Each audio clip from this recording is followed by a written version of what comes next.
In Lecture 4, I'm adding some new information to what I've shown you about reharmonization, plus I'm showing you something new that takes in both chord families, chord connections, and basic compositional applications.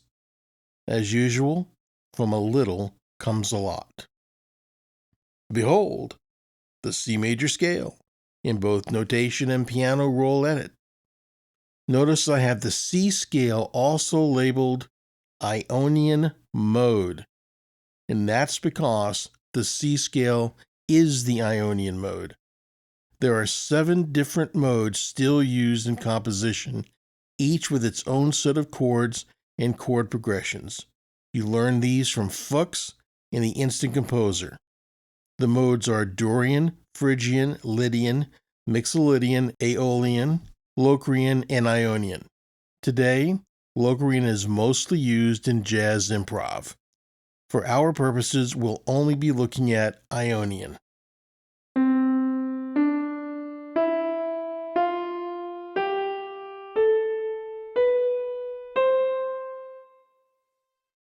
These are the triadic chords in C.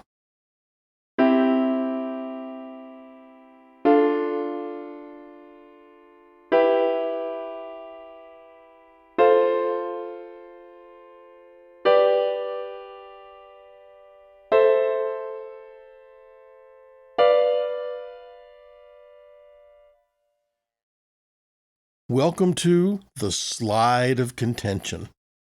When analyzing music with Roman numerals, there are 2 approaches. One approach is to use all capital Roman numerals. The other is this approach, where the major triads have the capital and the minor chords have the lowercase. I'm using the second method throughout these lectures. For clarity with the 7 chord, if it's a diminished chord, I'll use the superscript circle to say that. Now we're getting a little more dense. T stands for the tonic chord family, which is made up of the 1, 3, and 6 chords.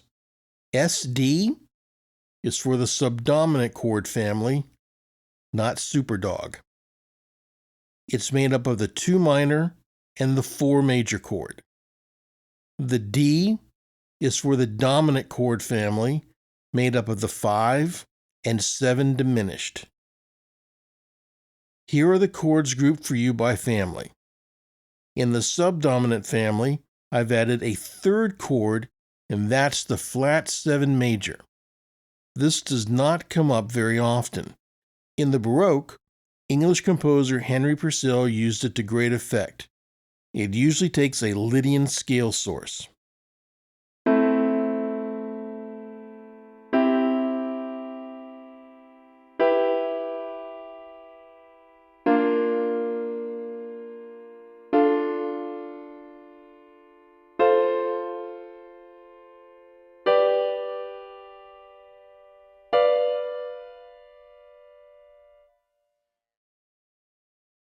Here's the same info in piano roll edit.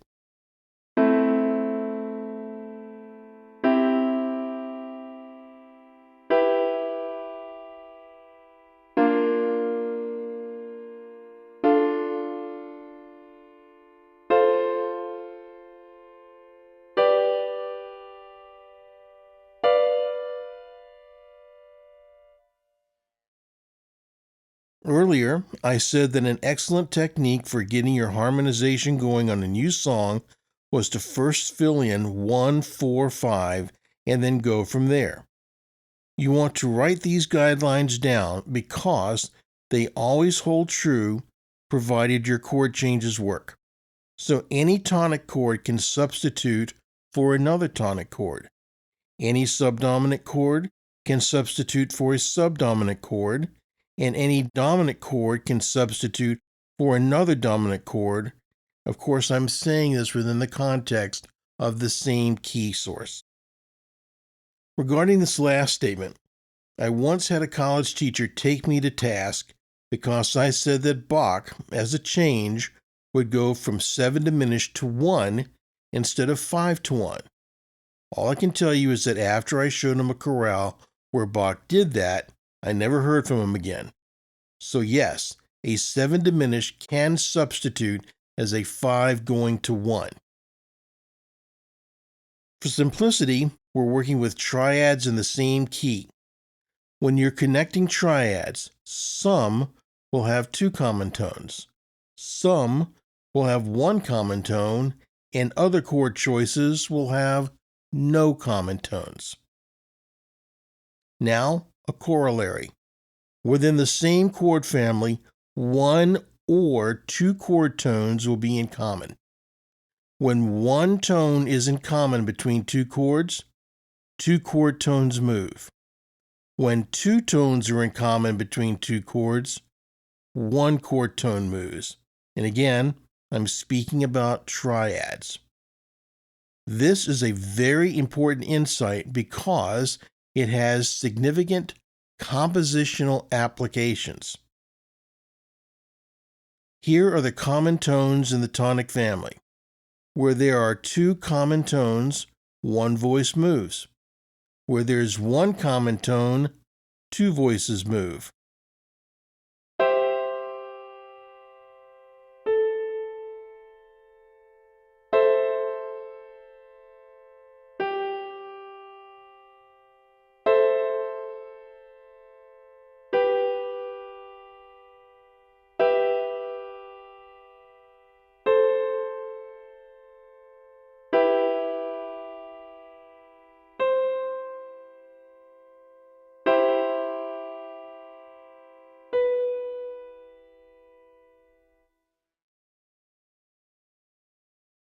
Here are the common tones in the subdominant family. Same idea. Where there are 2 common tones, 1 voice moves. Where there's 1 common tone, 2 voices move.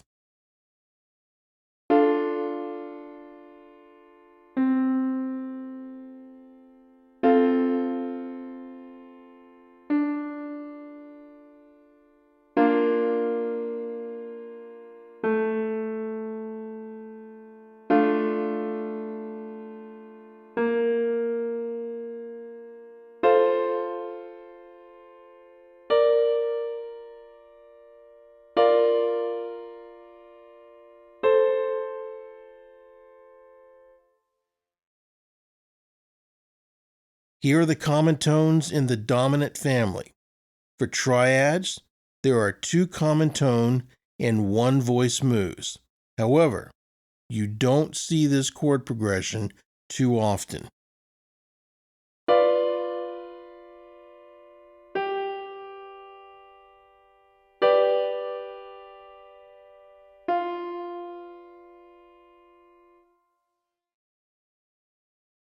With these principles, I knocked off this little blurb literally in seconds.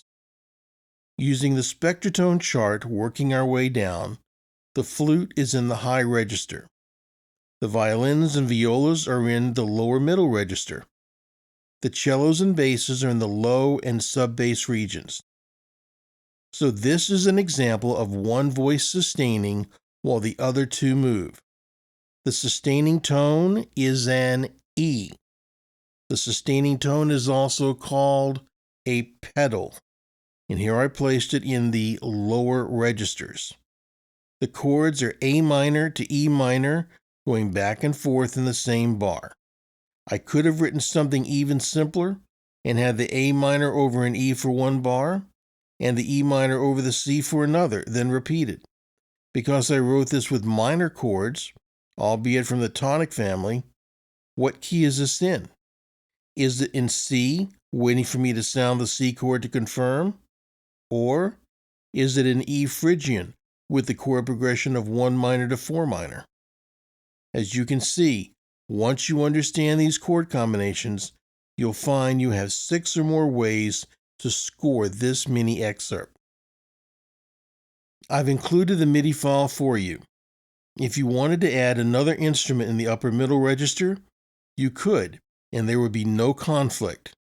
Now, if you import the MIDI file I'm giving you, you will discover that writing something in a few minutes and doing a MIDI mock-up of it are totally, or as they say in certain areas of California, totally, different dimensions of time, not to borrow from Rod Serling.